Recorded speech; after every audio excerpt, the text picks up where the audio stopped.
New ইয়র্কে প্রধান উপদেষ্টার সফর সঙ্গীদের উপর হামলায় আওয়ামী লীগের আগ্রাসী ভূমিকার বহিঃপ্রকাশ। এতে আন্তর্জাতিক অঙ্গনে দৃষ্টি আকর্ষণের পরিবর্তে বাংলাদেশের ভাবমূর্তি ক্ষুণ্ণ হয়েছে, এমন মন্তব্য করছেন সাবেক কূটনীতিকরা। তারা বাংলাদেশ দূতাবাসের প্রোটোকল ও নিরাপত্তা ব্যবস্থা নিয়েও প্রশ্ন তোলেন। বিস্তারিত আকবর হোসেন সুমনের রিপোর্টে।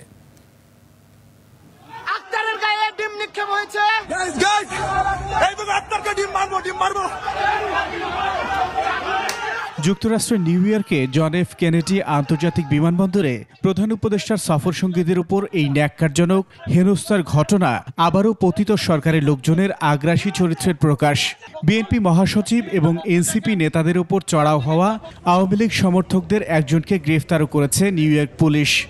আমরা সেই প্রজন্ম যারা হাসিনার গুলির সামনে দাঁড়াতে আমরা ভয় পাই নাই, অতএব কারো ভাঙ্গা ডিমে আমাদের কিছু যায় আসে না। চরিত্র প্রকলন করার চেষ্টা, অপচেষ্টা আওয়ামী লীগ কি ছিল, সেটারই আজকে আরেকটা প্রকাশ হলো। এটা আমি এখানে এসে জানতে পেরেছি, এয়ারপোর্টে থাকে অবস্থা আমি জানতাম না, কারণ সেখানে প্রচুর বাংলাদেশি লোকেরা আমাকে সম্বর্ধনা দিয়েছে, স্লোগান দিয়েছে এবং স্বাগত জানিয়েছে। সুতরাং বাকি কাজটা আমি টের পাইনি। এটা আমি খুব বিব্রত বোধ করি না। এই জন্য বাংলাদেশের এই নেগেটিভ কালচারটা আগে থেকে হয়ে আসছিল। এই ঘটনায় সামাজিক মাধ্যমে ক্ষোভ প্রকাশ করেছেন বিভিন্ন রাজনৈতিক সংগঠনের নেতারা।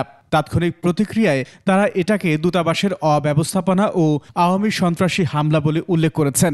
বাংলাদেশের দূতাবাসকে ওই দেশের সরকার কতটুকু আপনার সাহায্য করবে সেটা নির্ভর করবে কিন্তু বাংলাদেশে আন্তর্জাতিক ভাবমূর্তি কিরকম, বাংলাদেশের ক্ষমতা কতটুকু, বাংলাদেশের সম্পর্কে তাদের শ্রদ্ধা সম্মান কতটুকু। বিক্ষোভ গণতান্ত্রিক প্রক্রিয়ার অংশ হলেও কেনেডি বিমানবন্দরের ঘটনা সেরকম নয়।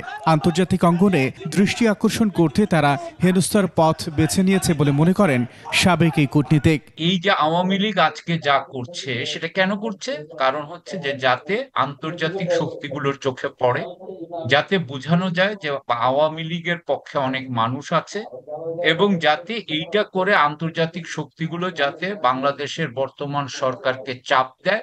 আওয়ামী লীগের লোকজনের হামলার আশঙ্কা আগেই ছিল, তাই এই ধরনের সফরে আরো সতর্কতার প্রয়োজন ছিল বলে মনে করেন এই কূটনীতিক। রাষ্ট্র এবং জাতীয় স্বার্থে এই সময়টা খুবই সতর্ক থাকা। এটা কেয়ারটেকার সরকারের হেড যাচ্ছেন, উনি দেশের ভিতরে আলোচনা করেন না, এদেরকে নিয়ে করছে, এটা ভালো, কিন্তু বাইরে নেওয়াটা ঝুঁকিপূর্ণ হয়ে যাচ্ছে।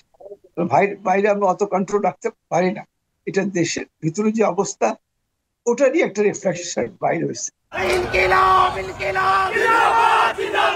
কূটনীতিকদের মতে পতিত আওয়ামী সমর্থকদের এই ঘটনা দেশের ভাবমূর্তি ক্ষুণ্ণ করেছে। আকবর হোসেন সুমন, 21 টেলিভিশন, ঢাকা।